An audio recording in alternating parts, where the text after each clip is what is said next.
Mr. Jung Hee-tak, President of CG Ilbo, His Excellency Mr. Sung Yoon Mo, Ministry of Trade, Industry and Energy, the Republic of Korea, His Excellency Ms. Kim Hyun Mi, Minister of Land, Infrastructure and Transport, the Republic of Korea, His Excellency Mr. Agus Gumiwang Kartasasmita, Minister of Industry, the Republic of Indonesia, distinguished government officials and Korean delegation, ladies and gentlemen, good afternoon. Let me first extend my appreciation to CG Ilbo Media for organizing the CG ASEAN Forum 2020. I believe this business forum will not only open opportunities for investment, business and economic partnerships, but also strengthen the friendship between Indonesia and Korea. The pandemic has put big challenges for all nations, including our countries, which emphasize the importance of international cooperation and solidarity to address its impact in all the sectors. Indonesia is currently facing challenges industrialization, in which our share of the manufacturing sectors to GDP started to decline early than that experienced by advanced countries. Today, compared to our peers, Indonesia's share of agriculture to GDP is relatively higher, while the share of manufacturing is relatively lower. In addition, the composition of our export is generally lower in technology and less complex. Indonesia's National Medium-Term Development Plan 2020 to 2024 is the point of departure towards achieving the 2045 vision and graduating from the middle income trap. We believe in 2045, Indonesia will become the 5th largest economy in the world. Means Indonesia is one of advanced economy country. To achieve this, the President of Indonesia has issued 5 directives, which include the development of human capital and infrastructure, simplification of regulation and bureaucracy, as well as economic transformation with these principles.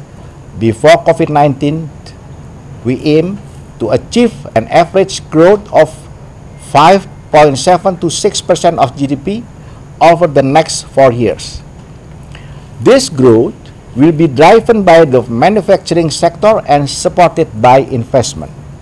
Distinguished guests, ladies and gentlemen, the impact of COVID-19 to the economy is undeniable. Indonesia's economic growth is adversely affected by the COVID-19 as the rest of the world experience. Indonesia economy has contraction sharply minus 5.32% in the second quarter of 2020. This pandemic has also decreased the utilization in almost all industrial sectors. We do hope that the economy will rebound in the third quarter of 2020, and it needs an extraordinary effort to recover Indonesia's economy to where it stands before the pandemic. To overcome the severe impact of COVID-19 and recover economic growth, Indonesian government carry out 7 development approaches, including 1. Investment acceleration, 2. Industry and trade recovery, 3. Financial sectors and development, 4. Strengthening the national health system, 5. The expansion of social protection programs, 6. Infrastructure development, and 7. Human resources development. Investment should be the key for economic recovery in the medium term. Investment is expected to provide jobs opportunity for post-pandemic unemployed and increase the productive capacity of the economy. Strategies to promote investment are: number 1, reducing investment costs in Indonesia. Number 2, increasing productive investment. Number 3, redirecting investment towards labor-intensive investment. Number 4, encouraging export-oriented investment. Number 5, accelerating export product diversification. And number 6, increasing tourism export. In order to implement the development agendas and national priorities of the National Medium-Term Development Plan 2020 to 2024, the major projects are formulated. The major projects involve funding from government, state-owned enterprise, and the private entities. The projects has high strategic value and leverage to achieve development priority and goals. The major projects among other include: number 1, 10 priority tourism destination. Number 2, industrial. There's 9 industrial area outside Java. Number 3, the development of industry 4.0 in 5 priority subsectors. Number 4, the development of new capital city. Those major projects can also be a list of reference for investment and cooperation. For example, the new capital city project is expected to provide new investment opportunities and activities. As such, in creating new jobs opportunities, leveraging infrastructure investment that would provide large economic multiplier effect, and increasing trade activities between regions. The new capital cities development will require funding of approximately 466 trillion rupiah, of which the majority is contributed through the public-private partnership scheme. It's about 54%, while 20% come from the state budget and 26% comes from private and state region-owned enterprise. Distinguished guests, ladies and gentlemen, the government of Indonesia realizes the importance of private participation in accelerating infrastructure development in Indonesia.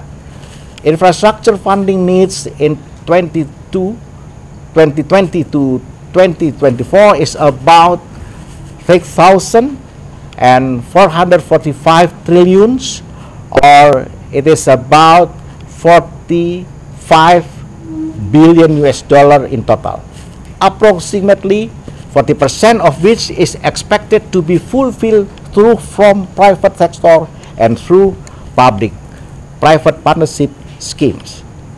The private participation, however, is expected not only to fill the funding gap, but also to share knowledge and experience in the development, operation, and management of qualified infrastructure services. To that end, the government of Indonesia has committed to continuously improve and innovate in increasing investment attractiveness and to assure that the involvement of private is not hampered. In Indonesia, there are 19 sectors that are viable to procure under public-private partnership scheme, covering road and transportation, energy and electricity, telecommunication and informatics, urban facilities and infrastructures, and social infrastructure such as health, education, sport, cultures, and tourism facilities. Indonesia is advancing our economic transformation while trying to elevate socio-economic impacts posed by the pandemic. That makes the effort to revive and to reconnect our economic cooperation with other countries are more prominent. We all may agree that cooperation and partnership will prove to be most effective in this time of need. Having said so, I welcome recommendation from all stakeholders to enhance our cooperation in the future, particularly in investment cooperation, as one of Bappenas' roles is to coordinate the foreign funding sources to support national development. We also encourage South Korea's entrepreneurs to join in investment and to coordinate with Bappenas for cooperation to make sure that every funding that government of Indonesia received is in line with our national priority in the National Development Plan. Finally, I would like to once again express my appreciation to all of us for having this forum. I highly believe that it will lead to cooperation and partnership that benefit both Indonesia and Korea. Thank you, stay healthy, stay strong, and stay united.